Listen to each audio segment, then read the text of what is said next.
Thank you, David. And now we'll bring to the microphone Lieutenant Colonel Robert Bowman.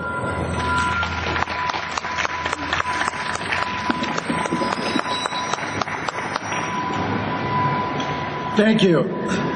As a pilot, I concur with Colonel Gapp's analysis of the gross improbabilities in the official conspiracy theory.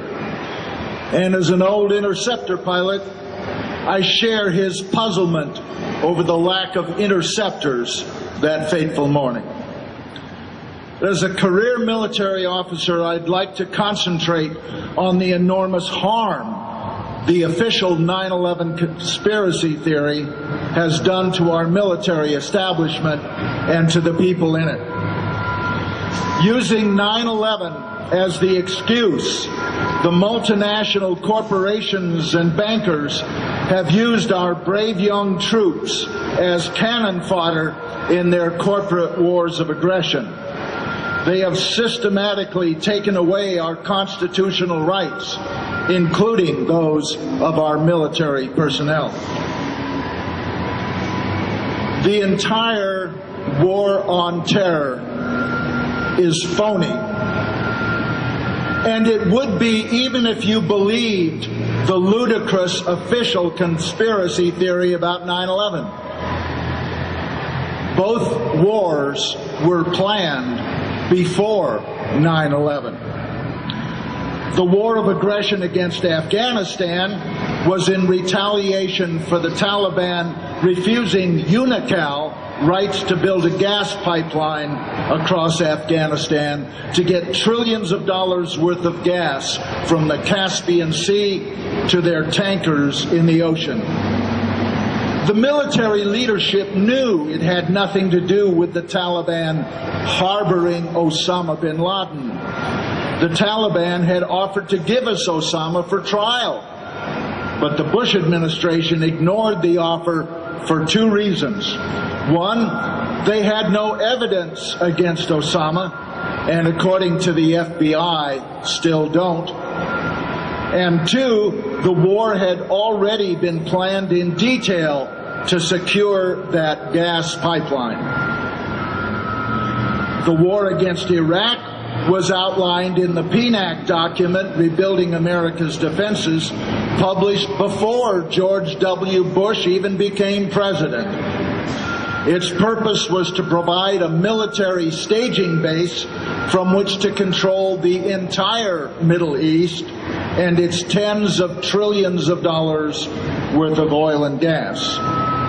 Now, the authors of that document admitted in it that the American people would never go along with their plans unless there was a catalyzing event like a new Pearl Harbor, unquote. Well, 9/11 provided that event. Yet they were unable to tie Iraq to 9/11, no matter how hard they tried. So they came up with a new excuse, WMD, weapons of mass destruction. It is here that we in the military saw through their charade. They had us mass 150,000 troops in one small area in Kuwait, awaiting the start of shock and awe. If our military commanders had even the slightest thought that Saddam Hussein might have had even one WMD, they never would have deployed their troops so that they could be wiped out in a single attack with one WMD. The truth is that our government knew there were no WMD in Iraq. Our people in the military were put in a horrible position. Either sacrifice their career and their freedom by refusing orders, or knowingly participate in a war of aggression against their oath of office and the Nuremberg principles enshrined in the Uniform Code of Military Justice. So we have two corporate wars of aggression, wars in which we are making the same mistake as in my war, Vietnam. We are fighting the people who live there What has been the result? About 5,500 of our finest have died. The lives of 40,000 of our injured soldiers will never be the same. Tens of thousands of our young men and women have severe psychological problems because of what they have seen and what they have done. Hundreds of thousands have been poisoned by depleted uranium and will suffer lives of pain and disability and will father thousands of children with severe birth defects. Our military services are depleted and demoralized. The VA system is underfunded and overwhelmed. The National Guard and Reserves have been subjected to tour after tour, disrupting lives for even the lucky ones who return unscathed. Jobs have been lost, homes have been foreclosed, marriages have been destroyed, children have been estranged, and for what? We have alienated our friends around the world and made new enemies. We have created thousands of new recruits for Osama bin Laden, whether he's alive or dead. And we have further endangered the American people, and all because of 9/11. You know, there's massive evidence of a cover-up with respect to 9/11 itself. I've spoken with both Governor Kane and Congressman Hamilton, the co-chairs of the commission, and they both say that there are outright falsehoods in the final report. Never mind all the omissions. The report over which they had no control. It was written in the Bush White House by Philip Zelikow. Now, when you combine this with the confiscation of videotapes, audio tapes, black boxes, and other evidence by the FBI, it is clear that regardless of who was responsible for 9/11, the subsequent cover-up was itself a conspiracy involving elements of the Bush White House and the intelligence establishment. To prevent further 9/11s, we must get to the truth about all those involved in the last one. You know, the American people have never been told who was really responsible for 9/11.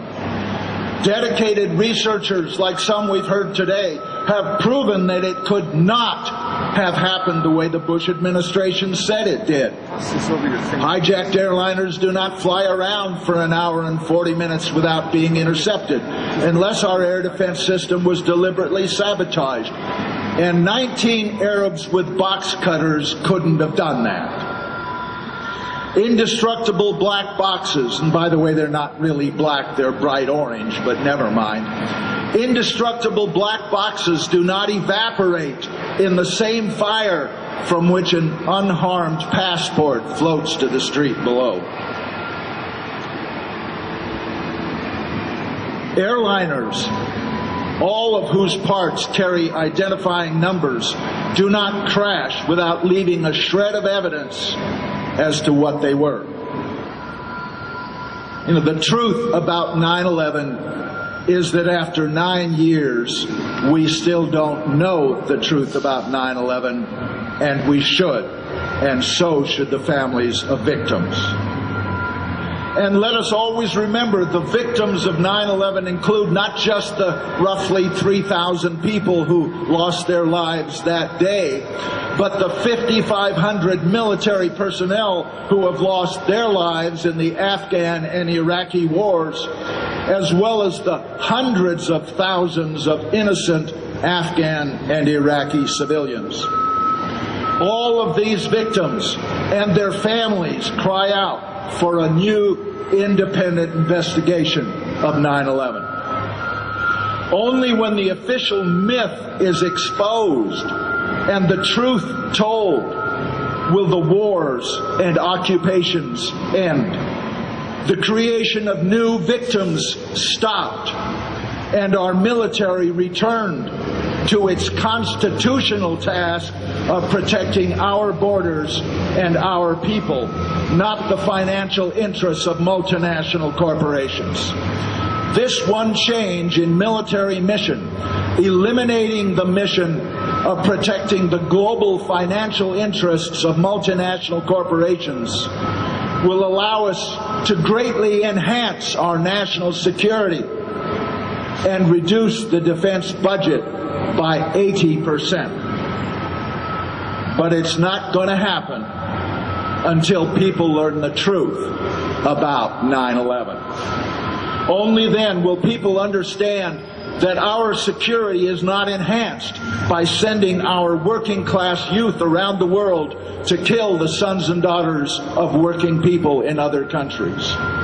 Only then will people understand that our security is not enhanced by sending our children to the Middle East to kill Arabs so the oil companies can profit from selling the oil under their sand.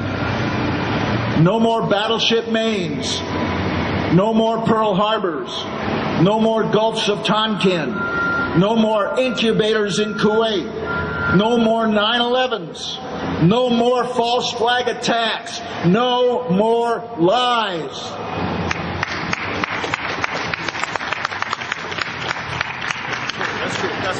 As a 100% disabled combat veteran, I say the best thing our government can do for us is to quit making more of us. But how do we get our government to support what's left of our troops by bringing them home while they're still alive? How do we achieve a new constitutional foreign and military policy? We, the people, must reassert our sovereignty, and the key to doing that is 9/11 truth. We must expose, indict, convict, and incarcerate the liars, the murderers, and the traitors, and then replace them with patriots devoted to the truth and to service to the people. Seek the truth, and the truth shall make us free. Thank you very much.